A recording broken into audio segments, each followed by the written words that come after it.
The summons arrived on a Tuesday, a heavy cream envelope bearing a coat of arms Marcus did not recognize. His flat, a labyrinth of stacked academic texts and forgotten mugs, usually filtered out such intrusions. He preferred the company of deceased chroniclers to the unpredictable pronouncements of the living. For a historian specializing in the minutiae of forgotten provincial disputes, routine was a fortress. The letter, however, breached it with an unsettling ease. It was from a solicitor, a Mr. Alistair Croft, concerning the estate of a distant relative Marcus had never met, an elderly cousin twice removed, a woman named Alara Blackwood.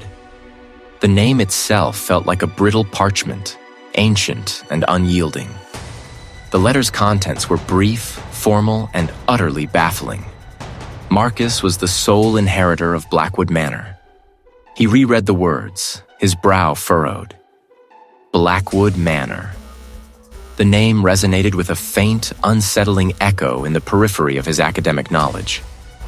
He vaguely recalled a footnote in a local history text, something about a remote coastal property, whispers of peculiar events, a persistent local disquiet. Marcus, however, dismissed such folklore as the predictable output of an uneducated populace. His mind operated on documented fact, not whispered superstition. The inheritance was an inconvenience, a disruption to his meticulous research on 17th century agricultural practices. Yet a historian's curiosity, a professional impulse to examine primary sources, stirred beneath his initial reluctance. This manor, whatever its reputation, was a tangible piece of history. 2 weeks later, he found himself navigating a rental car down a road that narrowed progressively, shedding tarmac for gravel, then gravel for a pair of deeply rutted tracks. The landscape had transformed from manicured fields to an untamed expanse of wind-battered gorse and skeletal trees. The sky above was a bruised canvas of gray, pressing down with a palpable weight. He had passed the last village an hour ago, a cluster of stone cottages huddled against the elements, their inhabitants regarding his unfamiliar vehicle with an almost uniform, unsettling stillness. The solicitor had mentioned local legends with a dismissive wave, but Marcus had caught the subtle tremor in the man's voice, the quick glance away. He had chosen to ignore it, focusing instead on the practicalities of property transfer. Now the road dipped, revealing the coastline. Jagged cliffs plunged into a churning, slate-gray sea. The sight was undeniably impressive, a testament to raw, untamed nature, but it also instilled a sense of profound isolation. Finally, the tracks widened into a dilapidated drive, flanked by crumbling stone pillars that once might have supported imposing gates. Beyond them, half obscured by overgrown rhododendrons and towering ancient oaks, stood Blackwood Manor. It was immense. Turrets rose at odd angles, their slate roofs mottled with moss. The very air around it felt different, heavier, as if compressed by the sheer bulk of the structure. No smoke rose from its chimneys, no light flickered within its depths. It was a tomb, not a dwelling. He shivered, a reflex unrelated to the temperature. He retrieved the heavy iron key from his pocket, given to him by the solicitor with a peculiar gravity. As he approached the massive oak front door, he noticed the intricate carvings, weathered almost beyond recognition. Tangled vines, distorted faces, and symbols that hinted at a forgotten, unsettling iconography. The wood itself was rough beneath his gloved fingers, scarred by time and exposure. The lock groaned in protest as he turned the key, a sound that echoed unnaturally loud in the stillness. A wave of musty air, laden with the scent of dust, damp stone, and something acrid, almost metallic, washed over him.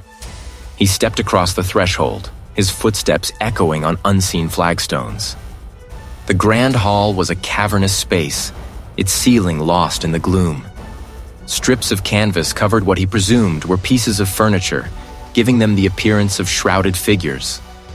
Dust motes danced in the slivers of weak light that penetrated the high, arched windows. Marcus felt a prickle of unease, a purely visceral reaction he immediately dismissed. It was merely the effect of an old, neglected house, heightened by the local gossip he had heard.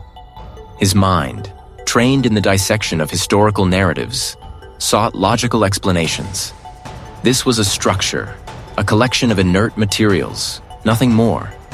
He was a historian, not a participant in local fables. The manor rose from the landscape like a petrified behemoth, its gray stone walls scarred by centuries of salt spray and the relentless gnawing of the sea wind. Marcus surveyed it from the gravel drive. A faint, metallic taste on his tongue he attributed to the unfamiliar air. He was a scholar of verifiable facts, not atmospheric impressions. Yet the sheer mass of the structure, the way its gables clawed at the overcast sky, demanded a moment of silent acknowledgement. The solicitor, a stoic figure in a dark suit, had departed an hour prior, leaving Marcus with a heavy brass key and a brief, unsmiling instruction. Everything within is now yours. His research materials, meticulously packed into dozens of reinforced archival boxes, had arrived the previous day. Marcus dedicated the first hours to their retrieval, supervising a pair of silent removalists who navigated the winding, dust-sheeted corridors with practiced efficiency. He directed them to the immense library, a room dominated by towering, empty bookshelves and a fireplace large enough to stand inside. This, he decided, would be his operational base. The work began methodically. Marcus unsealed boxes, stacking them against the walls. He began to categorize. Primary sources here, secondary analyses there, his own unfinished manuscript on the table by the tall, arched window. The air in the library, though vast, felt curiously still, thick with the scent of old paper and something else he couldn't quite place. Perhaps damp stone or a faint, sweet decay. He worked through the afternoon, the rhythmic rustle of paper and the occasional thud of a heavy tome against the polished oak table the only sounds. He reached for a specific folio on 18th century land deeds, only to find the air around his outstretched hands suddenly, sharply cold. Marcus paused, his fingers hovering. He pulled his hand back, then reached again, encountering only the ambient cool air of the room. He frowned, running a hand through his thinning hair. An old house, he reasoned, rife with drafts. He dismissed it, retrieving the folio. As dusk began to bleed through the leaded panes, painting the room in shades of bruised purple and gray, Marcus noticed a subtle anomaly. He had placed his reading spectacles, a pair with distinctive tortoiseshell frames, precisely beside his open notebook on the desk. He stared at them, a flicker of irritation crossing his features. He was a man of precise habits. Had he, in a moment of absent-mindedness, moved them? He could not recall doing so, but the day had been long, filled with unfamiliar tasks. He attributed it to fatigue, a momentary lapse in his otherwise unimpeachable organizational discipline. He retrieved the spectacles, returning them to their rightful place. He paused, tilting his head. The sound was indistinct, almost subliminal, barely registering above the low hum of the house settling into its foundations.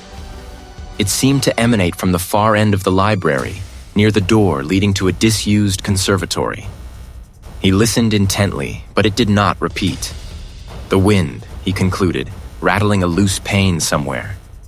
Or the sheer age of the structure, groaning under its own weight.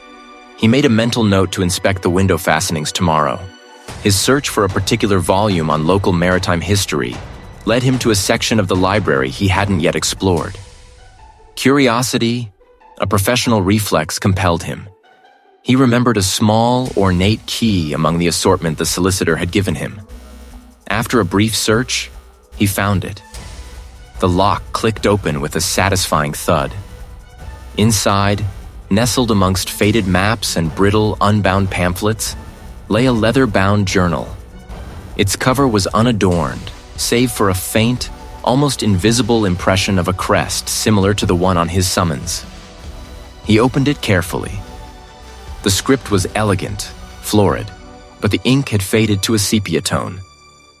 "I hear it," a faint scratching at the edges of my hearing, always just beyond comprehension. Another passage, weeks later, detailed a growing despair. My memory, once a fortress, now crumbles. Faces blur, names dissolve.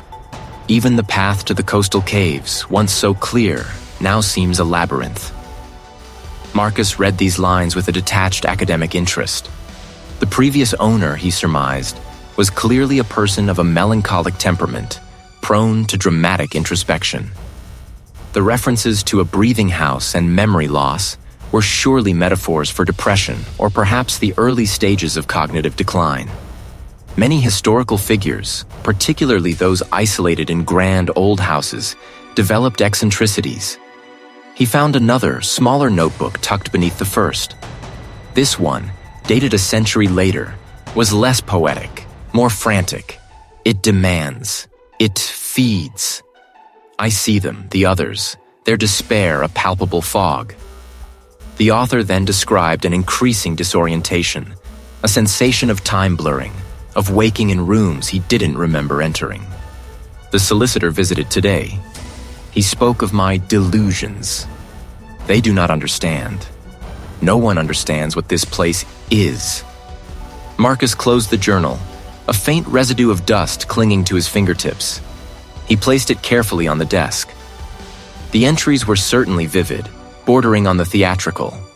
He considered the historical context, an era less grounded in scientific understanding, more susceptible to superstitious interpretations of mental illness or simple loneliness. He saw these documents as a fascinating glimpse into the psychological landscape of previous inhabitants, perhaps even a case study in isolation-induced neuroses. He felt a surge of professional determination. These journals, far from unsettling him, presented a new avenue for his research, a human element to the manor's long and obscure history. He would categorize them, analyze them, dissect their language for clues about the prevailing medical and psychological beliefs of their respective eras. The house, in his view, was merely a structure. The true mystery lay within the minds of those who had lived in it. He would, he decided, unravel it all. Marcus returned to the study, the lingering aroma of aged paper and dry rot a constant companion.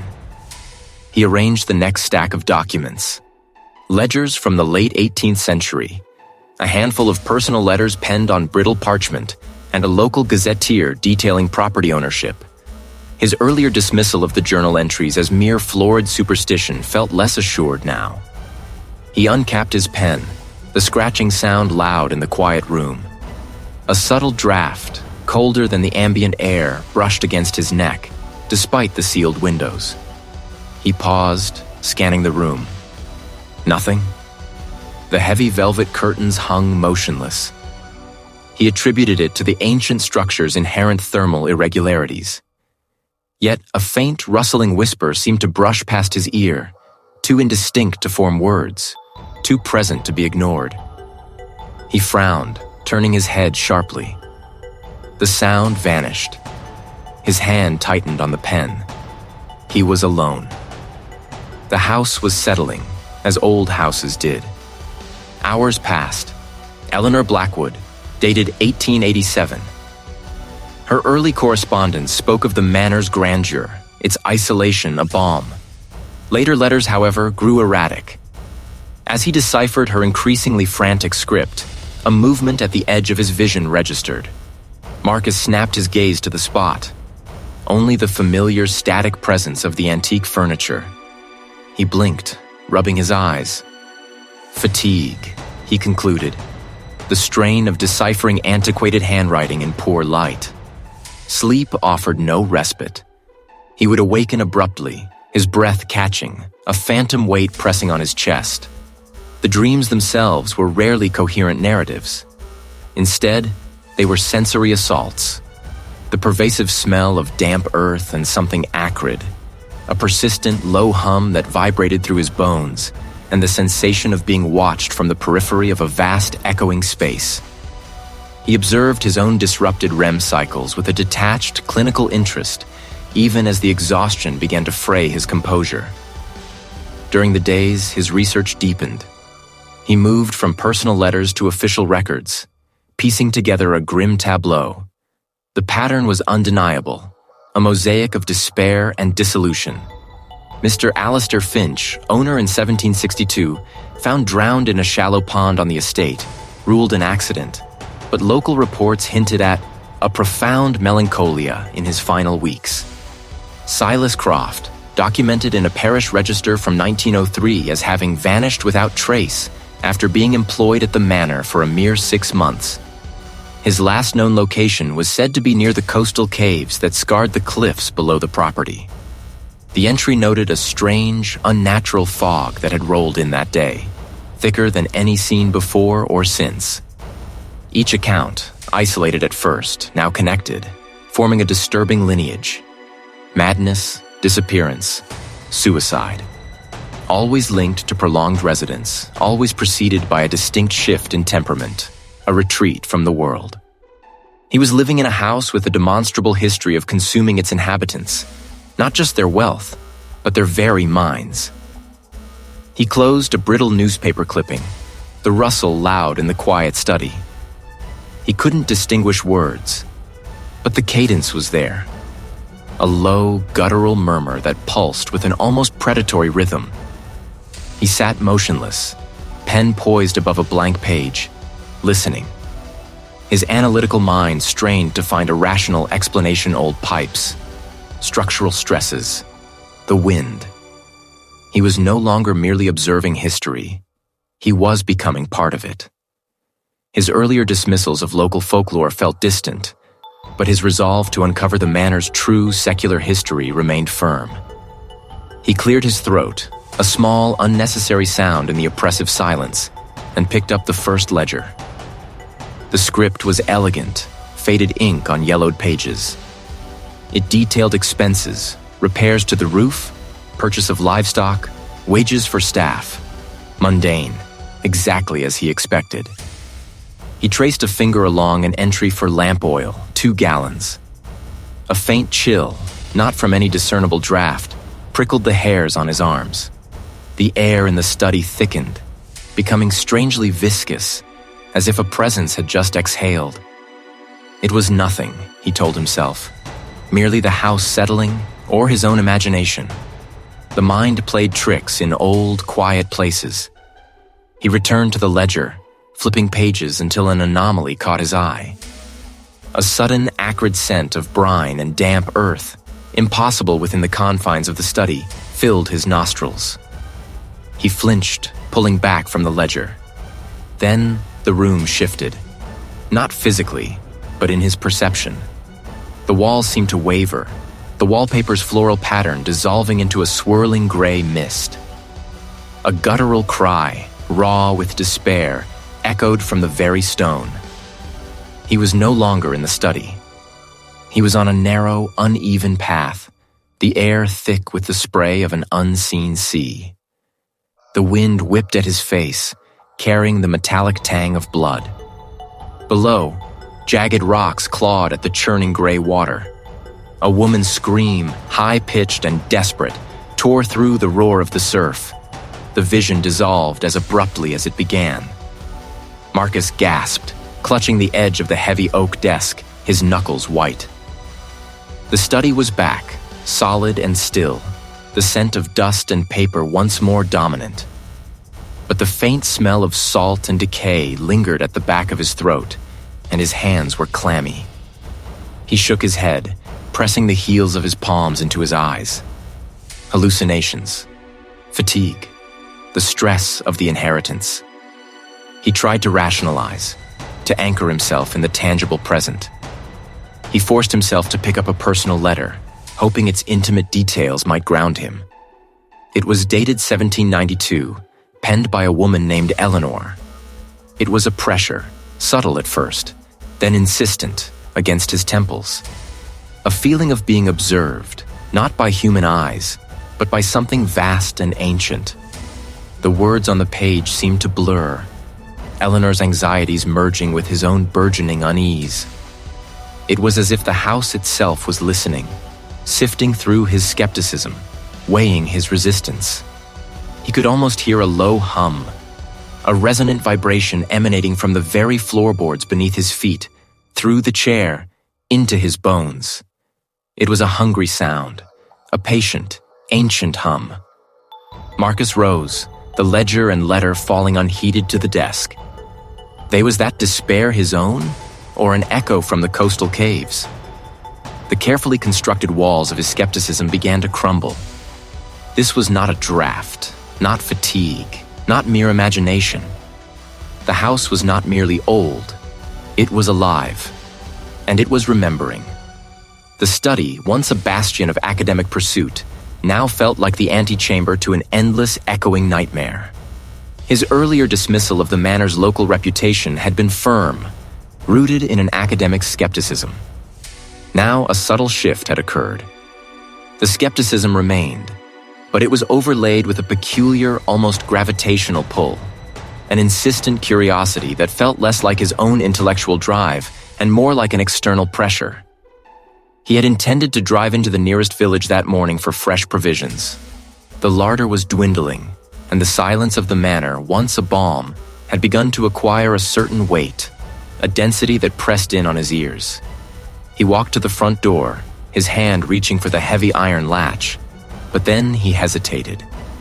A vague disinclination settled over him, a sense that the outside world was, for the moment, irrelevant. The papers on the desk, the dust motes dancing in the slanted light, the very air of the study felt more urgent, more real. He retreated, the unlatched door a silent testament to his unexercised will. The days blurred. Marcus found himself neglecting meals, the dry biscuits and instant coffee he consumed becoming mere afterthoughts to the meticulous deciphering of faded script.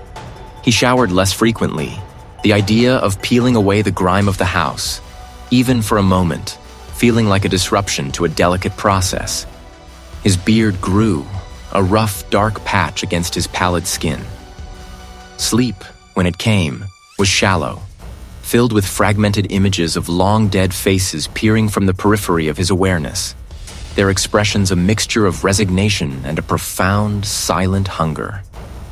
He often woke with a start, convinced he'd heard the faint rustle of a gown or the creak of a floorboard from a floor above, only to be met by the pervasive, heavy quiet. He picked up his mobile phone. He pressed the power button repeatedly. Nothing.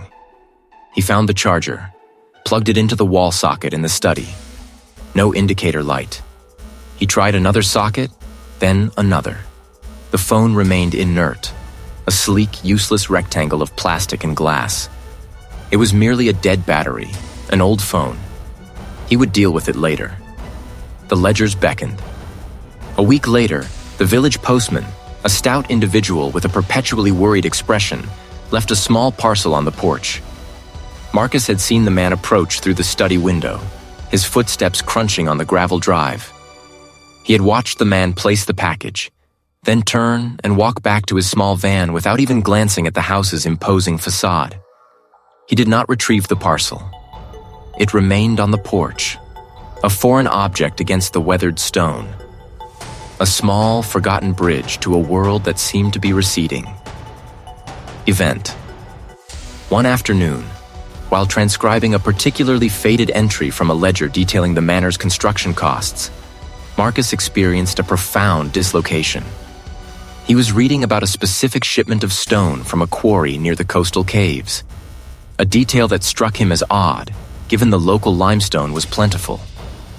As his eyes traced the looping script, the light in the study shifted, not subtly, but dramatically, as if a cloud had passed over the sun. Yet the sky outside remained clear and blue. The paper lay open, revealing the entry about the stone from the coastal caves. He picked it up, his fingers trembling slightly.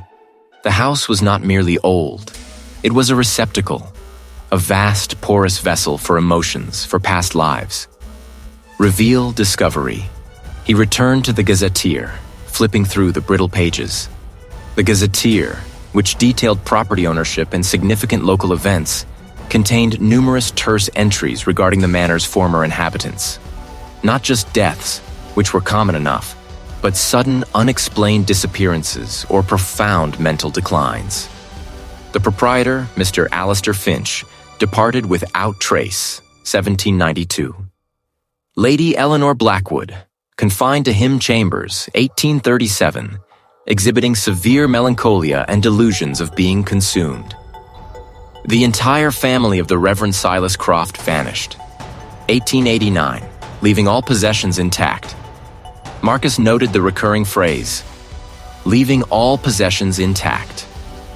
It wasn't just people moving on, it was people ceasing to be, leaving behind their shells, their former lives, as if they had merely been, emptied. The house, he realized with a slow, creeping horror, wasn't just haunted by memories. It collected them. It fed.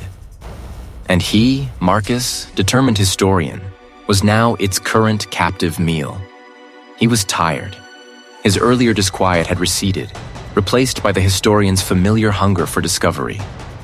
He lit a single tall candle, its flame dancing, casting flickering shadows that seemed to stretch and recede with an unnatural rhythm across the paneled walls. The silence of the house pressed in, a heavy velvet blanket.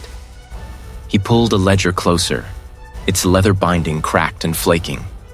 The ink inside was faded, but the meticulous script of a previous owner, a certain Mr. Alistair Finch, was still legible.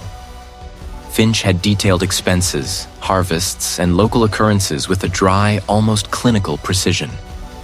Marcus found himself tracing the spidery loops of the man's capital A's, a strange sense of familiarity blossoming within him.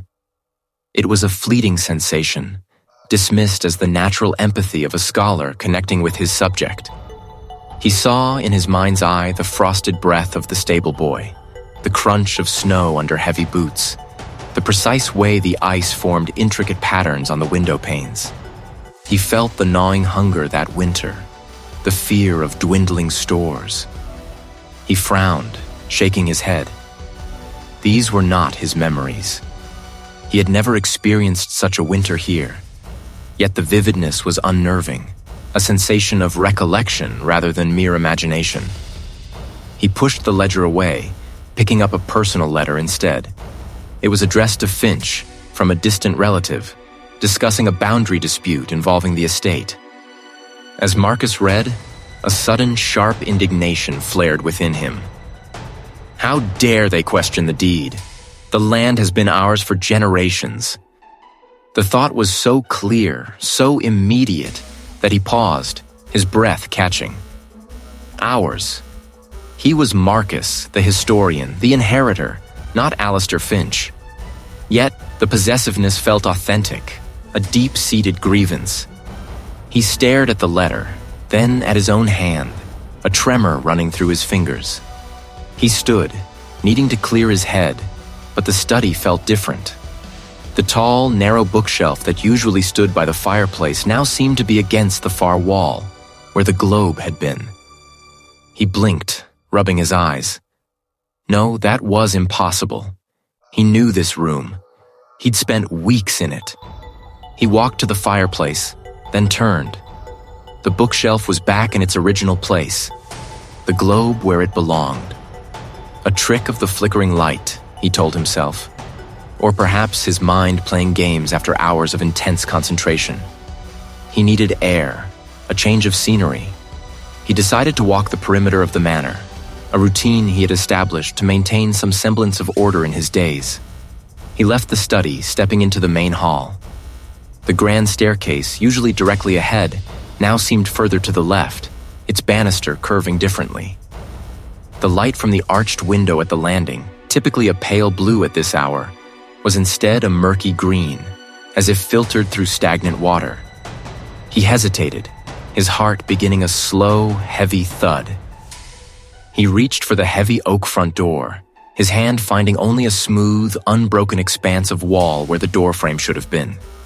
No latch, no handle, no seam. The door was gone. He walked, then hurried, down the unfamiliar passage. The walls felt closer, the ceiling lower. He heard a faint, persistent drip, drip, drip, echoing from somewhere ahead. The floor became uneven, damp flagstones replacing the polished wood. The temperature plummeted. A strange, salty tang grew stronger in the air, mixing with the earthy damp. He was no longer in the manor's interior, yet he hadn't passed through any doors. The passage opened into a vast, cavernous space. The drip, drip, drip was louder here, resounding off unseen walls.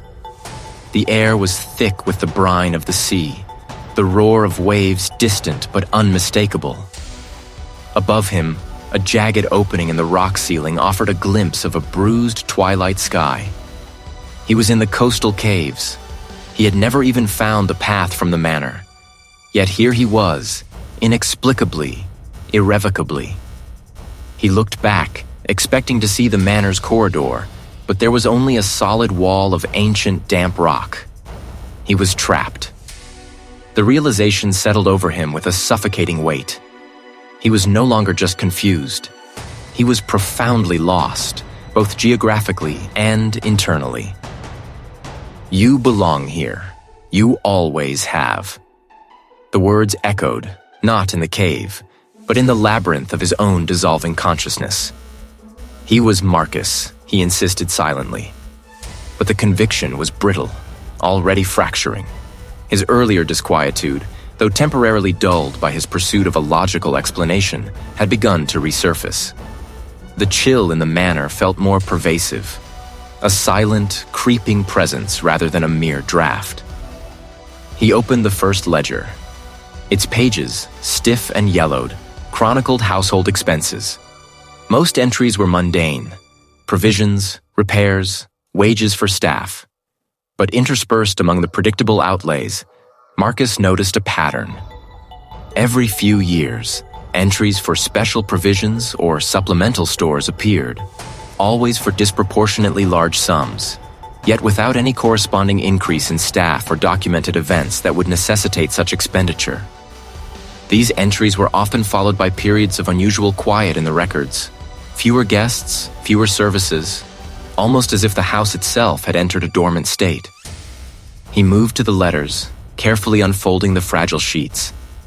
They were mostly correspondence between various proprietors of the manor and their legal representatives, discussing property boundaries, inheritances, and the occasional complaint about the isolation. One letter, however, dated 1792, caught his attention. It was from a proprietor, Elias Thorne, to his solicitor.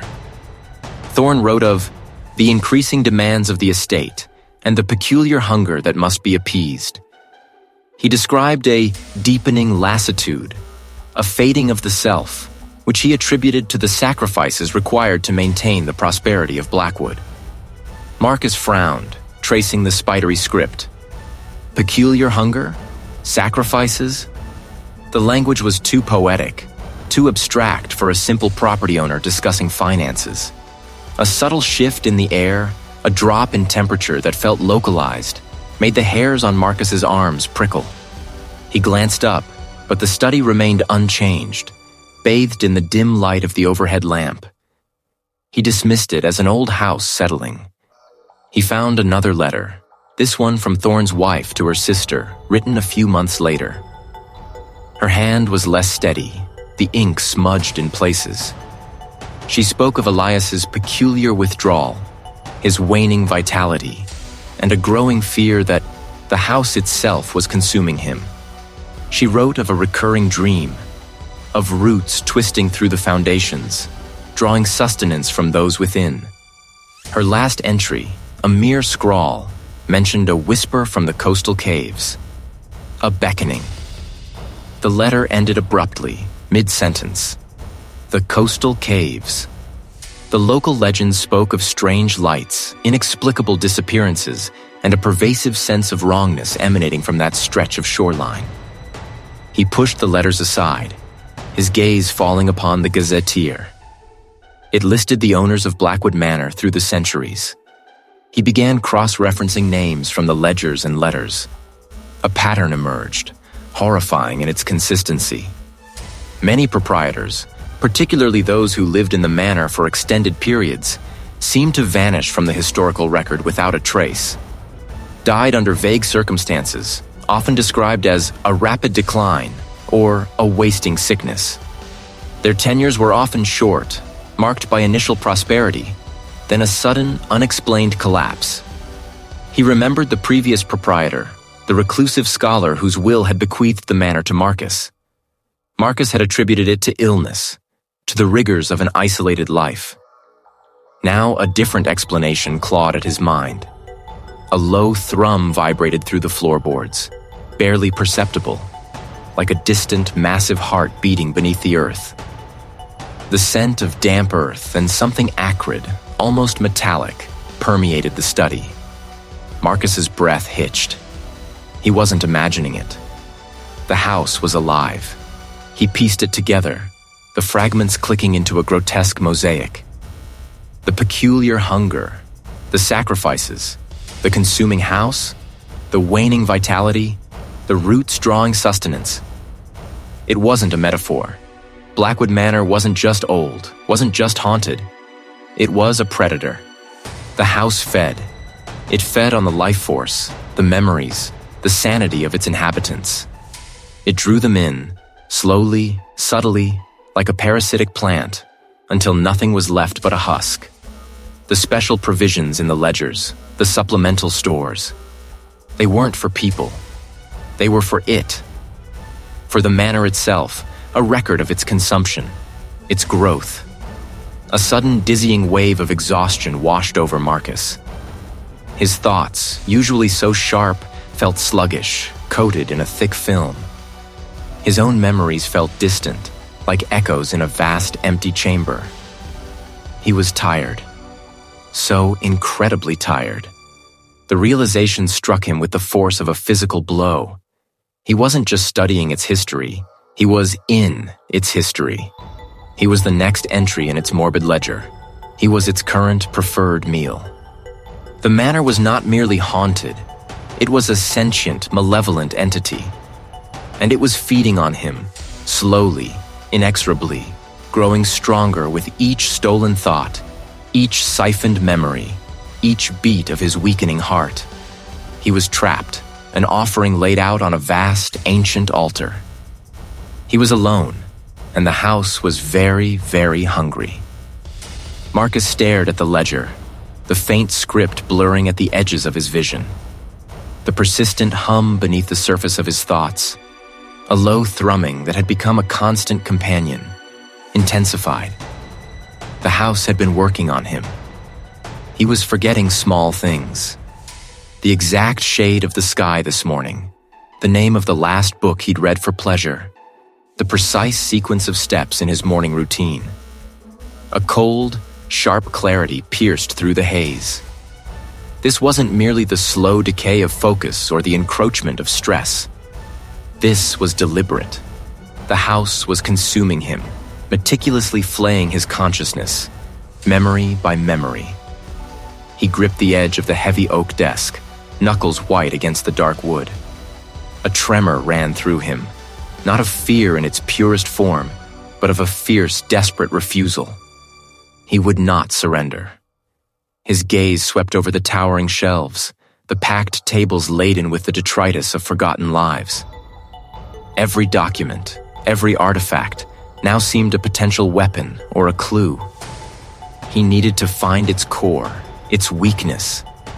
The concept of destroying a house, an inanimate structure, felt absurd, yet the entity he contended with was anything but inanimate. He began with the local gazetteer, its brittle pages crackling like dry leaves beneath his touch. He flipped through, searching for anomalies, for anything that deviated from mundane property records and local gossip. The book spoke of the manor's original construction, mentioning the founding Blackwood family and their unusual devotion to the land. He skimmed past commonplace references to arable fields and timber, his eyes snagging on a paragraph describing a site of ancient reverence linked to the Blackwoods. It named the location, the Coastal Caves. The house seemed to sense his shift in focus, his sudden, stark resistance. A low moan vibrated through the floorboards, a sound like wind sifting through dry bones. The scent of aged paper and dust sharpened, becoming acrid, almost metallic. But he resisted. his resolve hardening into a dense knot in his chest. He forced himself to focus, tracing the lines of text in the gazetteer with a trembling finger. The description of the coastal caves was vague, but it held a peculiar weight. It spoke of rituals performed there, not for harvest or protection, but for binding the earth's hungry maw. He needed more. He dove into the Blackwood ledgers, not for financial entries, but for anything unusual, any deviation from the expected. He found it, tucked into the back of a ledger detailing household expenses from 1789. A series of rough sketches, half erased, depicting symbols he didn't recognize, alongside a crude, hand-drawn map. The map showed the manor, a winding, overgrown path, and then a series of overlapping circles, clearly indicating the coastal caves. Next to the circles, a single stark phrase was scrawled in faded, almost invisible ink. The unmaking. The vessel. This was not about banishing a lingering spirit or appeasing a malevolent presence. This was about severing a connection, perhaps destroying something ancient and fundamental. The vessel. Was it the house itself? Or something within it, something it contained or required? The echo, the memories, the lives it had consumed, the very fabric of identity it had stolen from generations of inhabitants? The unmaking. A terrifying thought, a reversal of its very existence, a dismantling of its malevolent will. The air in the study grew heavy, suffocating. The house was pushing back, its unseen tendrils coiling around his mind, trying to pull his back into its languid, consuming embrace. The temperature dropped perceptibly, raising gooseflesh on his arms. The floorboards groaned, a mournful sound, as if the house itself was lamenting his defiance. He fought it, his teeth gritted, clutching the ledger like a lifeline. His eyes burned from the strain, his throat was dry, and a dull ache pulsed behind his temples. He knew what he had to do. It was a terrifying chance, a gamble with his very existence. But it was a chance nonetheless. The phrases from the ancient texts had settled into Marcus's mind, coalescing into a dreadful certainty, severing a connection, destroying something fundamental. The vessel. He had dismissed it as metaphor, but now a cold, hard understanding began to form. This house, this edifice of stone and timber, was not merely a structure containing a malevolent force. It was the force. It was the vessel itself, a living, hungry entity, and he, Marcus, was trapped within its digestive tract. A new, grim determination hardened his features. He would not be consumed. He would sever the connection. The texts had hinted at a locus of power, a place where the house drew its sustenance, not within its walls, but from something deeper, older. His research had pointed to the coastal caves, a network beneath the cliffs where ancient rites had been performed long before the manor's foundations were laid. He moved towards the main staircase, the heavy tome clutched in his hand. A low groan vibrated through the floorboards. Not the settling of old wood, but a sound imbued with a deliberate malevolence. As his hand reached for the banister, the grand oak door at the far end of the hall, leading to the west wing, slammed shut with a concussive force that rattled the very glass in the framed portraits. Dust motes danced in the shaft of weak afternoon light. Marcus paused, his breath catching. This was not a draft. This was an act. He turned toward the sound, his gaze sweeping the now closed door.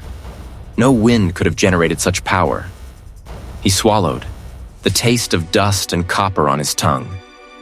He needed to reach the old servant's passage, a hidden route he'd discovered that led to the manor's seaward side, towards the cliffs and the caves.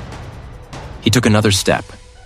The floor beneath his foot shifted, an imperceptible tilt that nearly threw him off balance.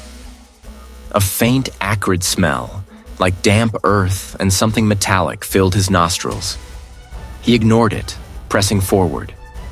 The house was fighting back. It knew.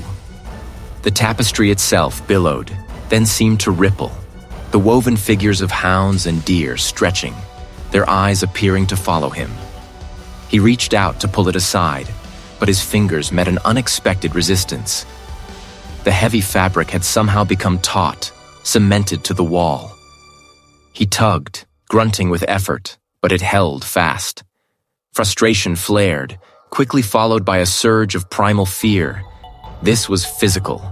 It was almost transparent, yet Marcus felt a distinct pressure, as if an unseen hand had pushed against his chest, urging his back. He stumbled, catching himself on the wall. "Get out of my way," he muttered, his voice hoarse. The spectral figure solidified slightly, its form coalescing into something vaguely humanoid, its features indistinct, shifting like smoke. It raised an arm, not to strike, but to point, a gesture of absolute denial towards the main hall. He recognized the insidious nature of the attack. Not violence, but the slow erosion of will. He shook his head, fighting the lethargy. He had come too far. He pushed past the unseen barrier, forcing himself forward, his shoulders scraping against the rough stone of the wall behind the tapestry.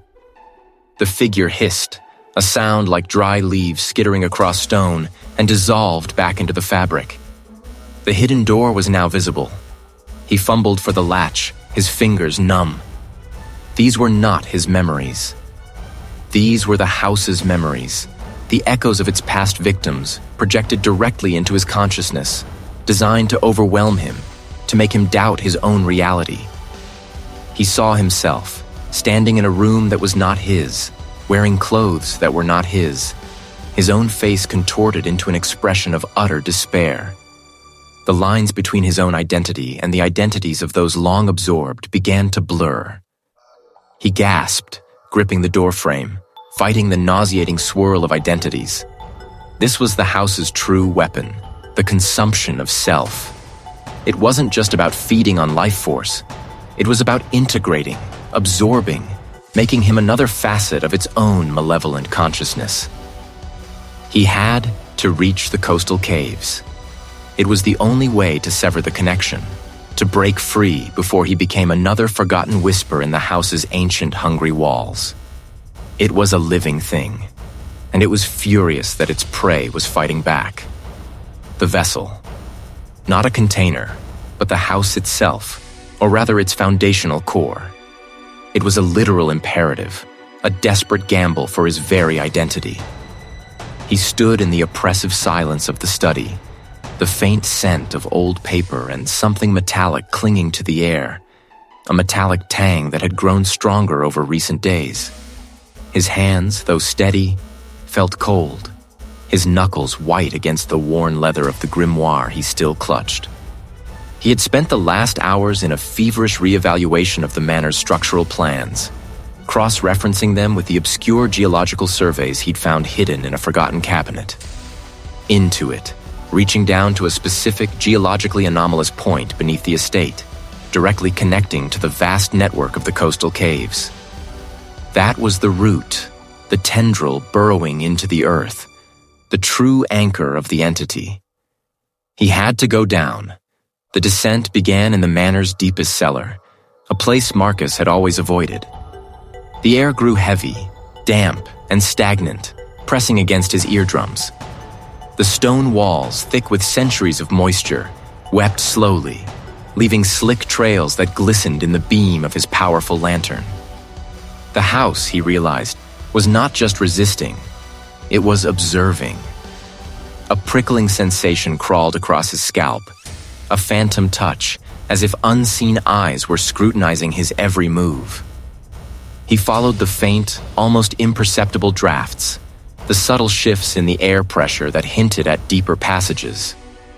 The cellar branched, a labyrinth of forgotten storage rooms and crumbling alcoves.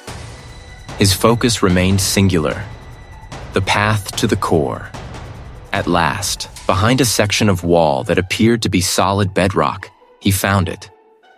A narrow, jagged fissure, barely wide enough for his shoulders, hidden behind a collapsed pile of ancient casks.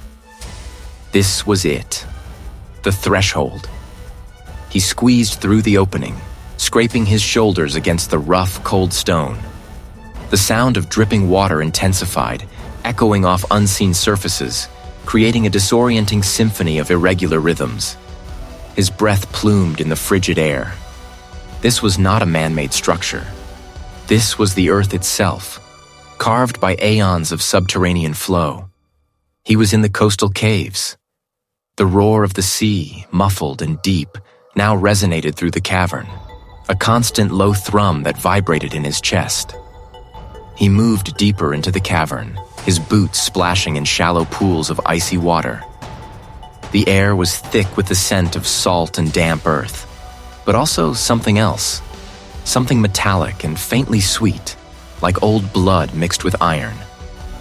He felt a profound sense of ancientness here, a primordial presence that predated human memory. This was not merely a cave, it felt like an organ, a vast breathing cavity of the earth. His research had indicated a specific geological anomaly, a confluence of rare mineral deposits and fault lines where the house's malevolence was most concentrated. Strange geometric patterns, not carved but seemingly grown into the stone, pulsed faintly with a dull internal light, like embers buried deep within. This was the vessel, the core. Marcus gripped the heavy, specially prepared iron spike he had brought, its tip sharpened to a precise point. The ancient texts had spoken of specific materials, of severing the connection with an opposing force. Then, the psychological assault began in earnest. Images flooded his mind, not his own memories, but fragments of others. Fear-filled eyes, desperate pleas, the slow, agonizing dissolution of identity. He saw himself, standing in the study, then in the cellar, then here. But his own face was subtly wrong, blurred, as if his features were dissolving. His grip tightened on the spike, his knuckles white. The stone monolith before him seemed to writhe, the faint light within it flaring with an angry, possessive glow. The ground beneath his feet vibrated violently, sending tremors up his legs. The house, the entity, was fighting back, its malevolent will a palpable force, attempting to overwhelm his mind, to consume him before he could strike. He had reached the threshold, and the confrontation had begun. Marcus clutched the heavy, iron-bound volume. The ancient texts, once a collection of esoteric fragments, now formed a coherent, terrifying blueprint in his mind. The idea of severing a connection, of destroying something fundamental, no longer felt merely theoretical. It was a grim imperative. A cold certainty settled in his stomach, replacing the usual gnawing fear. He had found the path, or perhaps the path had found him. The house, however, was not inert. As he moved through the lower levels, the air grew thick, pressing in. The very stones seemed to resist his passage. Doors that had been ajar now creaked shut, not with a slam, but with a slow, deliberate groan, as if the structure itself were contracting around him. The light from his lantern struggled, its beam absorbed by the pervasive gloom, casting shadows that writhed with a life of their own, twisting into impossible shapes against the walls. Each step on the worn flagstones felt heavy, as if the floor were trying to pull him down, to anchor him permanently within its depths. It led him not to a conventional basement, but to a concealed descent beneath the oldest part of the manor, a section he had previously believed to be solid earth. The spiral ended abruptly in a low, arched passage carved directly from the bedrock. The rough-hewn walls glistened, not merely with moisture, but with a faint, bioluminescent sheen that pulsed with a dull internal light, like slow-moving blood beneath skin. This was not man-made. This was a geological artery. He could hear it now, distinctly. The rhythmic sigh and withdrawal of the ocean, a vast, breathing sound. He was no longer beneath the house, but within the earth beneath it, reaching the coastal caves. The air here was sharp with brine, and the roar of waves, muffled but immense, filled the space, vibrating against the rock walls. Jagged rock formations, sculpted by millennia of erosion, rose like monstrous teeth from the dark water that pooled on the cavern floor, reflecting the faint internal glow. The bioluminescent light was stronger here, revealing intricate patterns of veins and fissures in the rock, glowing with an unnerving vitality. It was not an object he could grasp, nor a single defined point. It was an enormous organic-looking growth, a colossal pulsating mass of mineral and something akin to petrified flesh, rooted deep within the rock. Tendrils, thick as tree trunks, extended from it, disappearing into the cavern walls, undoubtedly connecting to the manor above, like a vast subterranean root system. It hummed with a low, resonant frequency that vibrated through his very bones, a sound that felt both ancient and profoundly alive, a deep, unceasing thrum. This was the source. This was the house's beating heart, its brain, its stomach. It absorbed the deep energies of the earth, the ceaseless ebb and flow of the ocean, and transformed them into the insidious hunger that consumed memories and sanity. The house wasn't just built on the caves. It was an extension of them, a monstrous manifestation of something primordial that had chosen the manor as its conscious anchor. Marcus raised the heavy, iron-bound volume.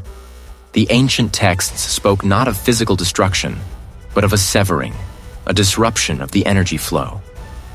He focused on the pulsing core, on the vibrant thrumming that threatened to overwhelm his senses, to pull him into its vast, silent hunger. He didn't know how to sever it, only that he must. The impact was not physical. The book passed through the tendril, yet something shattered. A high, keening wail erupted from the core, not a sound in the conventional sense, but a vibration that tore through the very fabric of the air, ripping at his eardrums, rattling his teeth. The bioluminescence flared violently, a blinding emerald flash, then dimmed, flickering erratically, like a dying star. The water in the pool churned, not from any external force, but from an internal convulsion of the vessel itself, a vast, unseen spasm. He had struck a nerve. He had caused a wound. He felt no triumph, no relief. He tried to move, but his limbs felt heavy, detached, as if they belonged to someone else. He looked down at his hands, expecting to see them shaking, but they were still. Too still. He could still hear the distant roar of the ocean, but it was not external. It was within him, a vast echoing chamber where waves crashed against unseen shores, a constant internal surge. A memory flickered. A conversation with a colleague about the manor's history. A minor detail about a forgotten local ritual. Then another, a fleeting image of his parents, long gone. Then a childhood fear, a forgotten dream. They were not his memories, not entirely. They were echoes, vibrations, like the low hum of the vessel, now residing within his own skull. He was still Marcus, he thought. But the boundaries were blurred. The house had screamed, yes, but it had also reached. In striking it, in wounding its core, he had opened something. He had not merely severed a connection. He had forged a new one, an unwanted intimacy. He was no longer just Marcus, the historian. He was a conduit, a nerve ending. He had sought to escape. He had sought to destroy. Instead, he had become absorbed, yes, but not entirely lost. He was now a part of the house, and the house, in its wounded ancient fury, was now a part of him. He was no longer alone in his head. He was Legion. It belonged to the house, and to him.